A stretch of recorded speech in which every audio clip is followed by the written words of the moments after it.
শুরুতেই আপনাদের একটা বিশাল বড় খবর দিয়ে রাখি, iOS এর পরবর্তী যে ভার্সন আসছে এই এপ্রিল মাসে লঞ্চ হবে, সেখানে অ্যাপেল ইন্টেলিজেন্স থাকবে। এটা নিয়ে হাইপ হচ্ছে, কিন্তু এটা হাইপের ব্যাপার নয়। আসল হাইপ হচ্ছে যে তাতে বাংলা ভাষার সাপোর্ট থাকবে, পুরোপুরি বাংলায় সবকিছু হবে, আইফোনে হবে।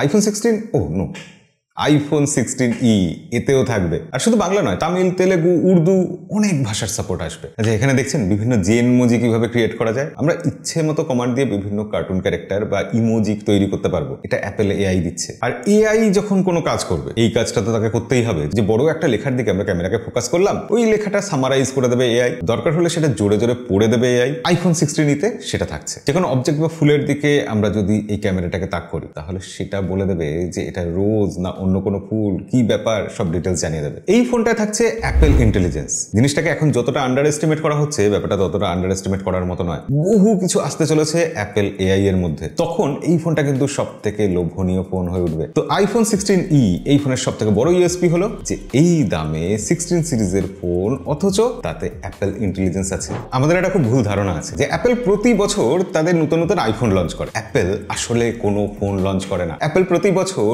বিভিন্ন কায়দায় তাদের লোগোটা লঞ্চ করে। ওই অর্ধেক খাওয়া আপেল, সেটার সাথে কখনো একটা ফোন আসে, কখনো একটা ট্যাব আসে, বা কখনো একটা ল্যাপটপ পিসি আসে। তাই আমরা যখন অ্যাপেলের কোনো জিনিস কিনতে যাই, বিশেষ করে আইফোন কিনতে যাই, আমাদের মধ্যে সবার আগে এই সাইকোলজিটাই কাজ করে যে আমরা একটা আইফোন, অ্যাপেলের ফোন কিনতে চলেছি। আর এই জিনিসটা সব থেকে ভালো বোঝে অ্যাপেল কোম্পানি নিজে। আর এটা বুঝে বলেই তারা আইফোন এসি সিরিজ নামে একটা সিরিজ বার করেছিল, সস্তায় আইফোন। আমাদের মতো ডেভেলপিং কান্ট্রিগুলোতে মানুষ আইফোন ইউজ করতে চায়, অথচ কেনার পয়সা নেই। তাই আইফোন এসি সিরিজ যখন কম দামে আসলো, সবাই লুফে নিল। সেটা প্রচুর বিক্রি হয়েছিল। অ্যাপেলের হিসাব নিকাশে ভুল হয়নি। কিন্তু শেষ আইফোন এসি সিরিজ আসার পর অনেকগুলো বছর চলে গেছে। এখন 2025 সাল। এখন যদি অ্যাপেল বাজেট সেগমেন্টে একটা আইফোন লঞ্চ করতে চায়, আইফোন এসি সিরিজ লঞ্চ করতে চায়, ওই চওড়া চওড়া বেজেল থাকবে, একটা ক্যামেরা থাকবে, লাইটনিং পোর্ট থাকবে, ব্যাটারি খুব খারাপ থাকবে, একটা বড় সড়ো নচ আছে ডিসপ্লেতে, আইফোন 16 সিরিজের থেকে বেজেল চওড়া, তাহলে কি সেটা চলবে? আমরাও তো কিছুটা বুঝতে শিখেছি, আমাদেরও তো টেস্ট বদলেছে। মানুষ স্মার্টফোনের পিছনে এখন বেশি পয়সা খরচা করেছে। অ্যাপেল সেটা বুঝেছে বলে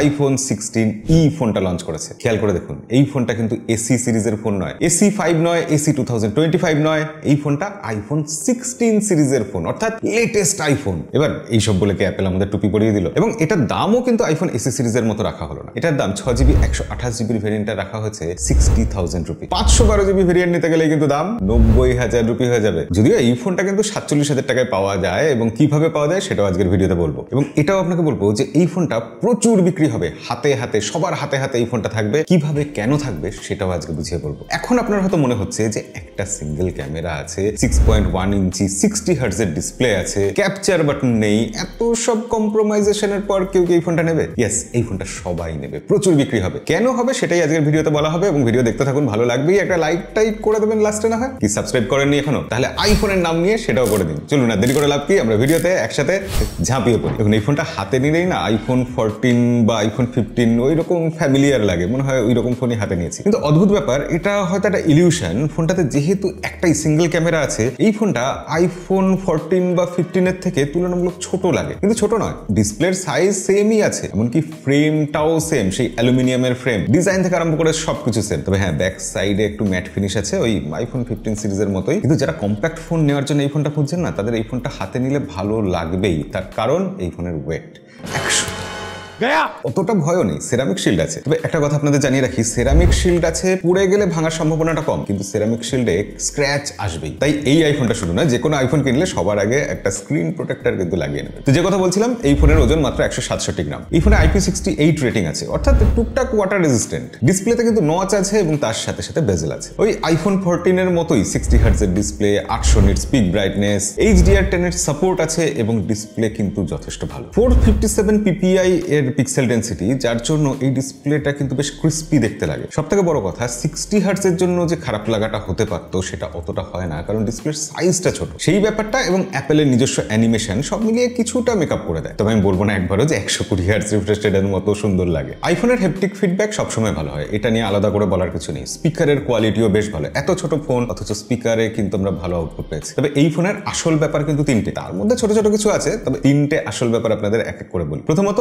পারফরমেন্স। পারফরমেন্স। এখানে একদম লেটেস্ট আইফোন 16 সিরিজের ফোনগুলোর মতো বায়োনিক A18 চিপ আছে। হ্যাঁ, জিপিইউতে 5টার বদলে 4টে কোর আছে, তবে সেটা কোনোভাবে আপনি ধরতে পারবেন না, ওগুলো খালি চোখে বোঝা যায় না, ওইসব স্পেসিফিকেশনস দেখারই জন্য। 3 ন্যানোমিটারের চিপ এবং স্মুথ মাখনের মতো চলে ফোনটা। তার একটা বড় কারণ কিন্তু অবশ্যই NVMe স্টোরেজ। অ্যাপল কিন্তু UFS স্টোরেজ টাইপ ইউজ করে না, NVMe ইউজ করে, তার ফলে ফোনটা অনেক ফাস্ট ফিল হয়। কিন্তু দেখুন, এত লেটেস্ট এত পাওয়ারফুল প্রসেসর, এই প্রসেসর দিয়ে আমরা দেখুন AnTuTu বেঞ্চমার্ক স্কোর চেক করলাম, সেটা কিন্তু 13.5 লাখের মতো আসলো। তবে গিগ বেঞ্চে স্কোর তুখোর, সিঙ্গেল করে 3400 আশেপাশে, মাল্টি করে 8000-এর উপরে। এবং যতটুকু সময় টেস্ট করলাম তাতে ব্যাটারি মাত্র 5 থেকে 5.5% ড্রেন হয়েছে, অর্থাৎ ব্যাটারি ব্যাকআপও কিন্তু খুবই ভালো। মোদ্দা কথা হলো, এই প্রসেসর থাকার ফলে অনেকগুলো সুবিধা হচ্ছে। প্রথম সুবিধা এটাই যে এখানে আমরা স্টেবল পারফরমেন্স পাচ্ছি, অনেকক্ষণ টানা গেম খেলা যাবে, কোনো রকম ল্যাগ হবে না, একদম ফাস্ট ফ্লুইড এক্সপিরিয়েন্স দিচ্ছে। তবে আপনি কি এত ছোট ডিসপ্লেতে গেম টেম খেলেন? কমেন্টে লিখে জানাবেন তো। এবার এই বায়োনিক A18 প্রসেসরের যেটা সব থেকে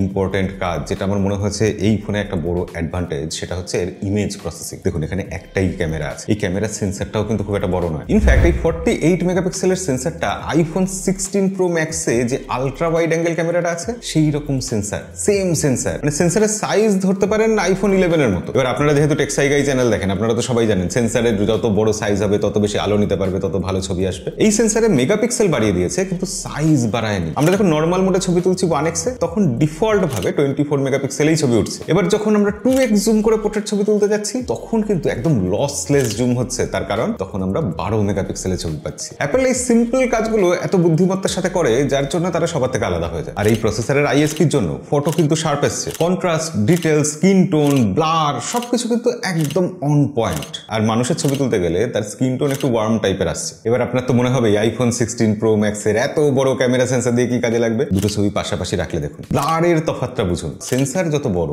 ব্যাকগ্রাউন্ডে DSLR এর মতো ব্লার তত ভালো আসে। যদি আমরা খুব জুম করে দেখি ছবিগুলো, তাহলে ডিটেলসের তফাৎ চোখে পড়ে। কিন্তু আইফোন 16 প্রো ম্যাক্সের হাফ দামে আইফোন 16e পাওয়া যায়, সেই ব্যাপারটা তো মাথায় রাখতে হবে। ইনফ্যাক্ট অ্যাপল এটা সবার আগে মাথায় রেখেছিল। ভিডিও ক্যামেরার জন্য তারা এখানে OIS দিয়ে দিয়েছে, এই যে নাড়ালে আওয়াজ শোনা যাচ্ছে, কিন্তু তাদের লেটেস্ট যে লেন্স শিফটিং টেকনোলজি, মানে ওই লেন্স নড়ে চড়ে যে ব্যালেন্স করবে, সেই ব্যাপারটা কিন্তু এখানে নেই। সিনেম্যাটিক মোড নেই। ভিডিওর ক্ষেত্রে এই রকম যে ফিচারগুলো, সেগুলো কিন্তু অ্যাপল এই ফোনে দেয়নি। আবার ভালো ব্যাপার দেখুন, ব্যাক ক্যামেরা দিয়ে 4K 60 FPS এ HDR ভিডিও তোলা যায়, ভিডিওর কোয়ালিটি বেশ ভালো আসে। আর ফ্রন্ট ক্যামেরা দিয়েও ভিডিও কিন্তু 4K 60 FPS এ তোলা যায়। আপনারা স্যাম্পল দেখুন, বুঝতে পারবেন। এই ভিডিওটা কিন্তু আমরা এখন তুলছি ফ্রন্ট ক্যামেরাতে 4K 60 FPS এ, দুটো ফোনেই। এটা হচ্ছে আইফোন 16 প্রো ম্যাক্স, এটা আইফোন 16e, এবং ফ্রন্ট ক্যামেরাতে দুটো ফোনে যখন আমরা এরকম ভিডিও তুলছি কেমন আসছে রেজাল্ট, আপনারা আশা করি দেখলে বুঝতে পারবেন। আমার মনে হয় যে আইফোন 16e সেটা খুব একটা খারাপ রেজাল্ট দিচ্ছে না। মাইকের ব্যাপারটাও আপনারা এখান থেকে ভালো করে বুঝিয়ে নিতে পারেন যে কে কেমন মাইকে রেকর্ড করছে, অডিও কার কতটা ভালো আসছে। এবার বাদ বাকিটা আপনারা কমেন্টে লিখে জানান।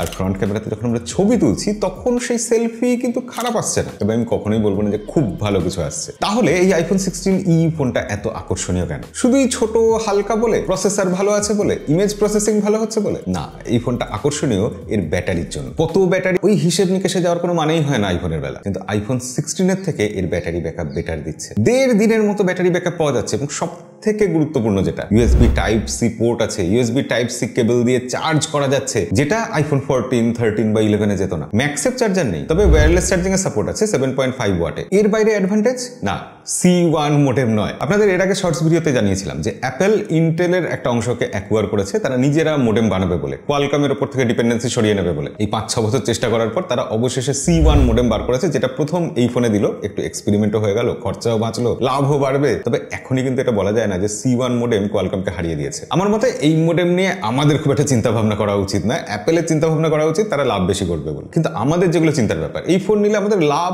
আসলে কি হবে? একটু কি লাভ হবে? যে কটা পয়েন্ট বললাম, তার বাইরে কি সুবিধা আছে? তার বাইরে সুবিধা আপডেটের ব্যাপারে। এই ফোনে সফটওয়্যার আছে iOS 18.3.1, যেহেতু লেটেস্ট প্রসেসর, তাই এই ফোনে কিন্তু দীর্ঘদিন ধরে আমরা আপডেট পাবো। 7 বছর 8 বছর এই কম দামি আইফোনে কিন্তু আমরা আপডেট পাবো। এই ফোনের আরেকটা অ্যাডভান্টেজ যে এখানে অ্যাকশন বাটন আছে, ক্যাপচার বাটন নেই। কে চায়? না থাকাতে বরঞ্চ অ্যাক্সিডেন্টাল টাচ কম হবে। কিন্তু এই ক্যাপচার বাটনটা ইচ্ছে মতো কাস্টমাইজ করা যায়, অনেক অ্যাডভান্টেজ দেয়। যারা ইউজ করেন তারা কিন্তু এটা মানবেন। আচ্ছা, এবার দামের কথা বলার আগে একটা ইনফরমেশন দিয়ে রাখি, এই ফোনে কিন্তু দুটো সিম ইউজ করা যাবে, একটা সিম একটা ফিজিক্যাল সিম। এবার এইসব দিয়ে এই যে অ্যাপেলের লোগোর সাথে ফোনটা এসছে এর প্যাকেজটার দাম 60,000 রুপি। এর উপর কার্ড ডিসকাউন্ট দিয়ে 4,000 টাকা ডিসকাউন্ট পাওয়া যায় 56,000 রুপি। আর যাদের যাদের জিএসটি নাম্বার আছে তারা জিএসটির জন্য আরো ডিসকাউন্ট পাবেন। ডিসকাউন্ট পেয়ে এটা আলটিমেটলি 47,000 রুপিতে কেনা যাবে। আর যদি আপনার জিএসটি নাম্বার না থেকে থাকে হতাশ হবেন না, এরপরে যখন সেল আসবে তখন এই ফোনটা কত দামে বিক্রি হবে বুঝতে পারছেন? আইফোন 16 যদি তখন 50,000-এ বিক্রি হয়, এই ফোনটা তাহলে 40,000-এ বিক্রি হবে। 40,000-এ আইফোন 16 সিরিজের একটা ফোন